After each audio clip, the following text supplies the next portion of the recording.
හරියාකාරව වශීගුරුකමක් කරගන්නවා නම් මෙන්න මේ වගේ තව රූප දෙකක් අරගෙන මේ රූප දෙකට 10000 වාරයක් 10000 වාරයක් ජීවන් කරලා විදේශගත දරුවෙකුට වුණත් ලංකාවේ ඉන්න දරුවෙකුට වුණත් මේ එක්ක දවස් 3ක් එක්ක දවස් 7ක් ඒ දින තීරණය කරන්නේ දෙන්නගේ කාල හෝරාවල් අනුව. ඔයාලගේ කාල හෝරාවල් අනුව තමයි දින තීරණය කරන්නේ. ඕනම දෙයක් හරියාකාරව වැඩ කටයුතු කර ගන්නවා නම් මෙන්න මේ වගේ මේ රූප දෙකක් අවශ්‍ය කරනවා. මේකට තව ඉතින් කැවිලි මේ පළතුරු ඒ වගේ දේවල් වුමනා කරනවා. මේ තව රූප දෙක අත්‍යවශ්‍ය කරනවා මේ වශීකරුකමක් කරගන්න අපිට. හරි.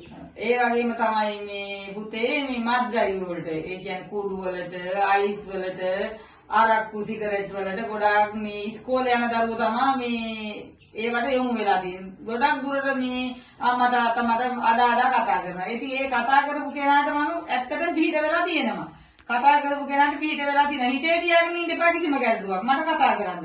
මම ඕනම කෙනෙකුට පිට වෙනවා. හැබැයි මම මේ කිසිම දෙයක් මෙහෙදතරව කරන්නේ මාධ්‍යයට. මට ඒව ප්‍රසිද්ධ කරගන්න මම කැමතිත් නැහැ. මේ දේ වුණත් මම මේ දරුවෝ ඇවිල්ලා මට මේ කතා කරන්න කියනකොට මම කතා කරනවා මිසක් මම නැතුව මේ ප්‍රසිද්ධ කරගන්න කතා කරන්නේ නැහැ.